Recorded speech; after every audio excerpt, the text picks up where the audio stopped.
Hello, everyone. On behalf of the Executive Board of Directors, I am excited to share a few announcements today pertaining to the future of Charlotte Street Hockey League. For those who don't know, I am Josh Greco. I serve as the President and CEO, as well as the Youth Program Coordinator for CSHL. And before I get into the announcements today, I'd like to share that the current state of CSHL is strong, with solid and growing partnerships with the town of Huntersville and the Morrison YMCA in Ballantyne, as well as some additional partnerships we have in the works. And of course, we have our sights set on partnering with key donors in the area to give us the ability to build facilities, plural, of our own, hopefully in the very near future. Our youth program continues to grow with now over 470 people on our subscriber list, and our adult program now has over 450.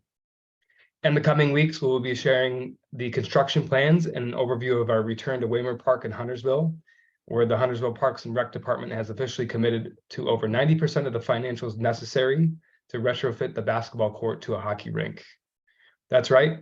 We hope to return to Waymer Park for Fall League 2023, not on the tennis court, but on our very own hockey rink. More to come about that in future weeks.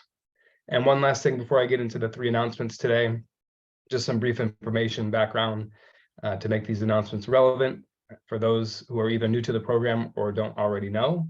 CSHL was established as a 501c3 nonprofit in 2019 and incorporated official bylaws under which to operate.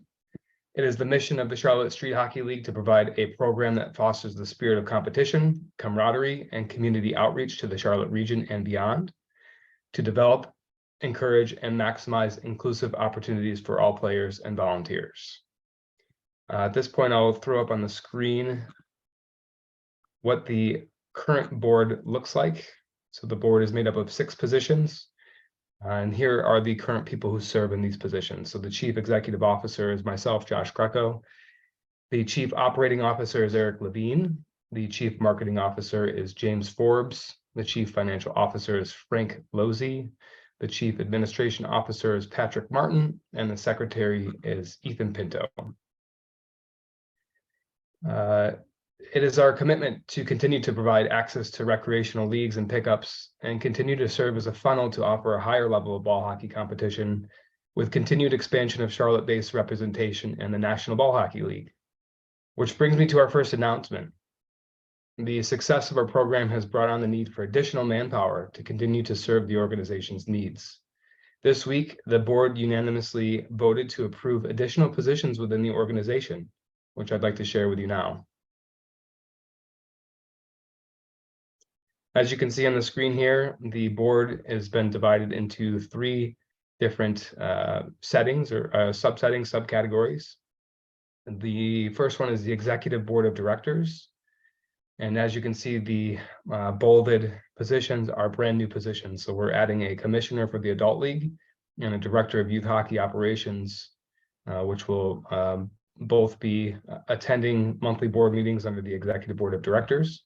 We're also adding 3 brand new positions that are non-voting under the advisory board.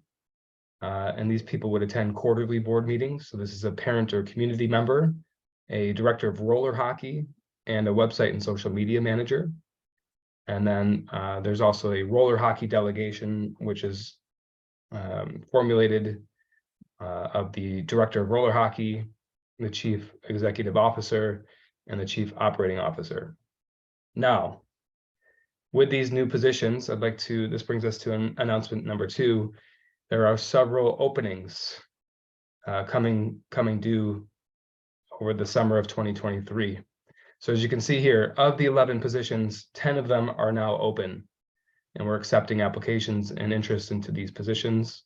We have a process by which we will go through to make sure we select the best candidates, and we will invite you shortly and show you how to express your interest for these positions. The reasoning for these vacancies are either it's a new position, term limit has expired for one of these positions, or members are resigning from their current positions. Brings us to announcement number 3. We voted unanimously as a board to amend the term limits. So when the board was created and the bylaws were created in 2019, it was a priority of the board to make sure that there was fresh blood in the organization. For example, there were 2-year term limits for each position, and we're amending that with the option to run again. So how we're doing it is the executive board will continue to be 2-year positions. The advisory board will be 1-year terms. And at the end of those positions, or I'm sorry, at the end of those terms, the incumbent must declare if he or she would like to be considered again for that position. So while there are no term limits, we are inviting every year additional candidates for that position. And there is a scenario where the same person could be voted in year after year, but there will be a chance for other people to run against that person. So whether or not the incumbent would like to be considered for a term renewal, anyone and everyone is welcome to apply for the role. And if you are interested in one of these roles, let me put it up again. We ask you to send your interest to cshl@charlottestreethockeyleague.org. And here's a breakdown of the executive board openings and the advisory board openings. There may be questions that you have as far as descriptions or responsibilities for each of these positions. I believe once we post this, we're going to accompany this video with a breakdown of each description of the board position, but you are welcome to email us and we'll answer any questions that you have. The bottom line is, this is going to be a brand new face for CSHL come fall 2023. We're going to take summer the next couple months, June, July, August, and slowly transition into a new face, a new board of directors and advisory board for CSHL. We're very excited about this. So as mentioned, the state of CSHL is strong. The outgoing board members, we thank you for your contributions and your commitment to make this transition as smooth as possible. And we'll see you out in the rink in the court. Can't wait. Take care.